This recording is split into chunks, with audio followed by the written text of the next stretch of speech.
네, 하루간 경제 뉴스를 종합하는 시간 경제온입니다. 네, 국내 반도체 기업들의 주력 분야는 바로 메모리 반도체입니다. 그런데 이런 메모리 반도체를 제외한 비메모리 반도체 분야에서 우리나라 기업들이 다소 뒤처져 있다는 분석이 나왔다고 합니다. 이 관련 내용부터 뉴스 포인트에서 바로 만나보겠습니다. 오늘 뉴스 포인트는 권영욱 기자와 함께합니다. 안녕하십니까? 안녕하십니까? 네, 오늘 첫 소식 반도체 업계 관련된 내용인데 우리 기업들이 메모리 반도체 분야에서 앞서 있는 것은 자명한 사실입니다. 그런데 비메모리 반도체 분야에서는 다소 뒤처져 있나 봅니다. 이 관련 내용 설명 부탁드립니다. 네, 메모리를 제외한 반도체를 비메모리 반도체라고 하죠. 네네.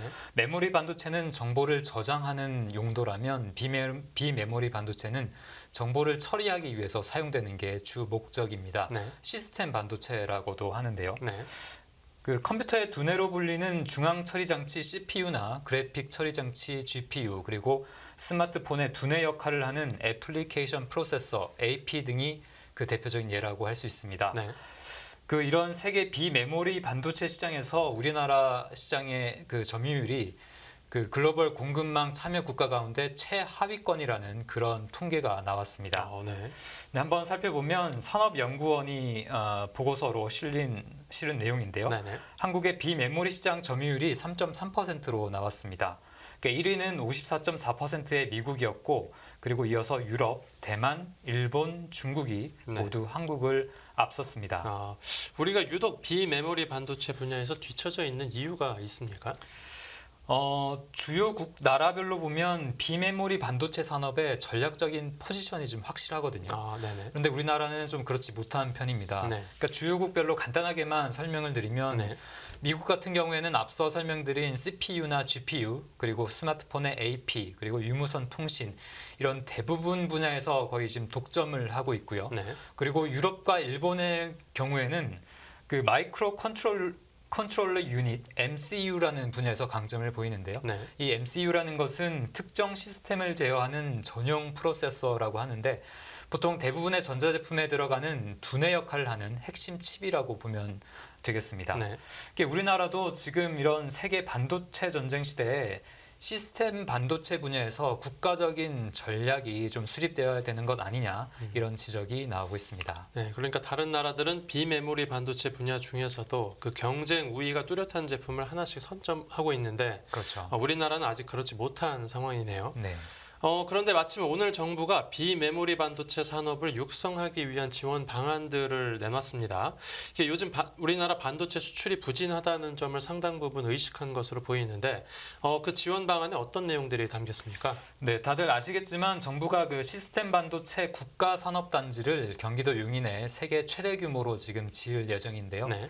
그 이 산업 단지의 예비 타당성 조사에 대해서 면제를 추진하기로 그렇게 정부가 발표를 했습니다. 예비 타당성 조사라는 게 어떤 거죠? 예비 타당성 조사라는 것은 예타성이라고도 보통 부르는데 네. 그 사업의 경제적인 타당성을 주로 조사를 해서 그 사업을 추진하는 게 적합한지 평가를 하는 건데요. 네. 조사 기간이 최소 6개월이 걸리고 조사 결과가 좋지 않으면 사업 기간은 더욱더 지연이 되게 됩니다. 네. 그렇기 때문에 이 예타성 면제를 받게 되면 그만큼 부지 조성을 하는데 기간이 줄어들게 되고 또 사업은 더 큰 탄력을 받게 될 것으로 보입니다. 네, 이제 그건 규제를 풀어주는 것처럼 보이는데 그런 규제를 풀어주는 것 말고 기업들의 직접 자금을 지원하는 방안도 포함됐습니까? 네, 그렇습니다. 정부가 수출업체들에게 민간과 공공합동으로 연말까지 최대 181조 원의 무역금융과 수출금융을 공급하기로 했는데요. 네. 그러니까 무역금융 또는 수출금융이라는 것은 수출업체가 상품을 운송하기 전에 연구를 하거나 제조를 하거나 가공하는 데 드는 비용을 저렴하게 대출을 해주는 걸 말합니다. 네. 단기적인 자금 문제를 겪는 기업들에게 충분한 실탄을 공급하겠다는 게 정부의 구상입니다. 네, 이렇게 결국 자금을 지원을 해주려고 하면 재원 마련이 관건일 텐데 우리 정부가 세금으로 벌어들이는 세수가 좀 유례 없이 부족한 상황이지 않습니까? 네, 그래서 그렇습니다. 정부가 자금을 충당하기 위한 방법도 좀 내놨는지 궁금한데요. 네. 그 나라의 지금 세금 수입 세수가 좀 역대적인 규모의 구멍이 난 상태인데요. 네. 지금 조사에 따르면 최대한 50조 원에서 60조 원에 이르는 세수 부족분이 예상이 됩니다. 네. 정부가 외국환 평형기금이라는 곳에서 자금을 끌어와서 세수 부족분을 좀 메꿀 그럴 구상을 하고 있는데요. 외국환 평형기금 좀 어려워 보이는데 어떤 네, 거죠? 그걸 줄여서 외평기금이라고도 하는데 네. 보통 환율이 크게 출렁일 때 그것을 대응하기 위해서 자금을 마련해 두는 것을 외평기금이라고 합니다. 네. 네. 그 작년부터 원달러 환율이 고공행진을 이어갔고 이렇게 환율이 높게 오를 때는 환율을 좀 낮춰줘야 되잖아요. 네. 그러기 위해서는 달러를 매도하고 원화를 매수하게 되는데 네. 정부가요. 그렇게 되면 정부가 외평기금에 쌓이는 원화 자금이 늘어나게 됩니다. 네. 원화를 사게 됐으니까요. 네. 이 과정에서 작년에는 외평기금이 원화가 이례적으로 좀 많이 쌓였다고 합니다. 네. 그렇기 때문에 이 재원을 이제 그 세손 부족을 위해 좀 돌려 쓰겠다는 건데요. 네. 그러니까 조금 더 기술적으로 말씀을 드리면 네. 외평기금의 여유 재원을 네. 공공자금 관리기금이라는 곳으로 이렇게 넘겨서 활용을 하게 됩니다. 네. 그러니까 정부는 외평기금에서 총 20조 원을 끌어오고 그리고 올해 편성된 예산 가운데 쓰지 않는 예산, 네. 불용 예산이라고도 하는데 그게 한 10조 원 정도 된다고 해요. 네. 그렇게 해서 총 30조 원 정도를 메꾸겠다 이런 구상을 좀 발표했습니다. 지금 뭐 설명을 해주셨지만 그 외국환 평형기금을 통해서 세수 부족을 채운다라고 하면 그 외환 시장에 미치는 영향도 있지 않겠습니까? 네, 그렇죠. 외환 시장이 급변할 때 대응하기 위해서 마련해 놓은 그 재원이 외평 기금인 만큼 네. 그것을 다른 용도로 쓰게 된다면 부작용이 나타날 수도 있는데요. 네. 환율이 지금처럼 고공행진을 이어간다면 크게 문제가 없겠지만 만약에 환율이 크게 하락하게 될 경우에는 정부가 개입을 해야 되는데 그럴 경우에는 원화 매도 개입을 해야 됩니다. 네. 그런데 외평기금에 쌓여있는 원화가 많이 없다면 네. 원화를 팔 수도 없겠죠. 그렇겠죠. 네. 그렇기 때문에 환율이 급격하게 하락할 때 정부가 개입할 수 있는 여력이 좀 크게 줄어들 수 있다. 이런 분석이 지금 외환시장에서 실제로 나오고 있고요. 네. 이것은 결국 원화 매도 개입보다는 네. 원화 매수 쪽으로 정부가 치우치게 되는 것 아니냐 이런 분석이 나오는데 네. 이것은 결국 외환시장에서 환율을 하락시키는 재료라고 볼 수도 있겠습니다. 그 뭐 아까도 표현을 하셨지만 사실상 기금을 돌려 쓰는 것으로도 볼 수가 있는데 이 비판의 목소리는 없습니까? 야권에서 바로 좀 논평을 내놨는데요. 네.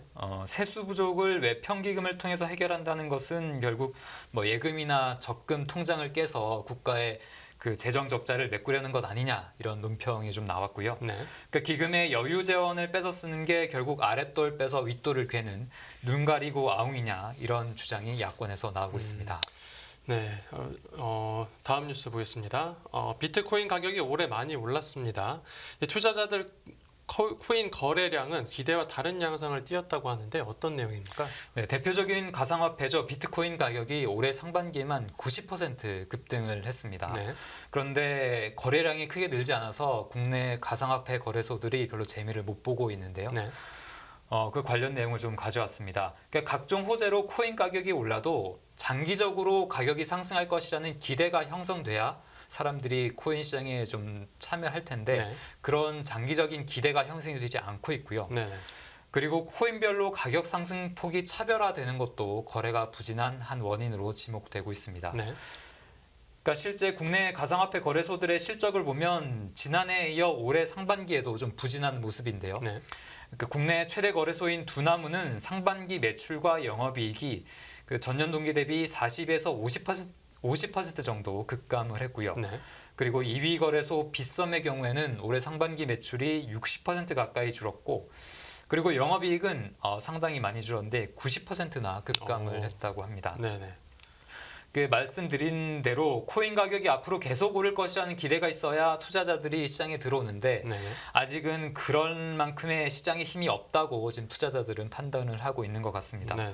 그리고 또 비트코인이 오르면 비트코인을 제외한 대체 코인, 알트코인이 같이 올라가줘야 되는데 비트코인의 가격 상승분을 지금 따라가지 못하고 있다고 해요.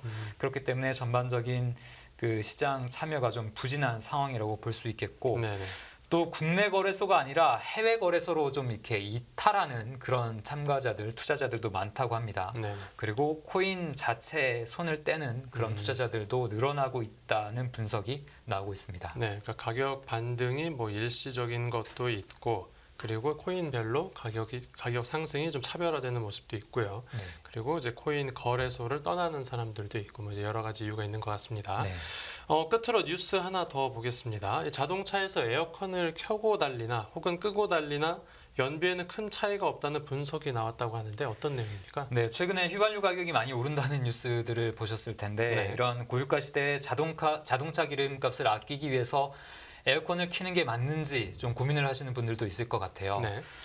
그리고 운전 중에 에어컨을 켜면 연비에 부담을 주게 된다라는 게 정설인데 네. 실제로는 근데 유의미한 연비 차이가 없다라는 어떤 그런 분석 결과가 나왔습니다. 그렇습니까? 네, 에어컨을 켜고 운전을 하게 되면 네. 컴프레셔라는 장치가 네. 차량 그 내부의 공기를 차갑게 해주는데 네. 이 컴프레셔는 그 엔진의 힘으로 작동이 되기 때문에 연료가 그만큼 소모가 되는 건 사실이라고 합니다. 네. 그렇기 때문에 에어컨을 끄고 주행하는 운전자들이 있는데 근데 그 대신에 창문을 열게 되잖아요. 그렇겠죠. 그렇게 되면은 차량이 받는 그 저항이 커서 연비가 더 들게 된다고 합니다. 결국에는 크게 의미가 없다라고 하는데 네. 그래서 보험사들이 실험을 해봤을 때 네. 저속으로 운전을 할 때는 에어컨을 끄고 창문을 여는 게 좋지만 네. 그러니까 창문을 통해 들어오는 바람의 저항이 적기 때문에 그렇겠죠. 근데 고속으로 운전할 때는 에어컨을 켜고 운전하는 게 좋다라고 그렇게 결론을 내렸는데요. 예. 근데 저속으로 운전할 때도 사실 도로 위에 대기 오염이 좀 심하다 보니까 도심 같은 경우에는 네. 저속으로 운전할 때도 창문을 닫고 에어컨을 켜고 운전하는 게 차량 실내 공기나 운전자의 건강에 더 좋다고 합니다. 그러니까 건강을 생각하나 연비를 생각하나 이제 아무래도 에어컨을 켜고 운전을 하는 게 조금 더 효율적이다 이런 설명 같은데 네, 이 기후 변화를 생각하면 에어컨을 끄고 달리는 게 조금 더 나은 거겠죠? 그럴 수도 있겠네요. 네. 네, 오늘 뉴스 포인트에서는 반도체 업계 소식부터 유용한 소비자 경제 뉴스까지 다뤄봤습니다. 네, 오늘 뉴스 포인트는 여기서 마무리하겠습니다. 잘 들었습니다.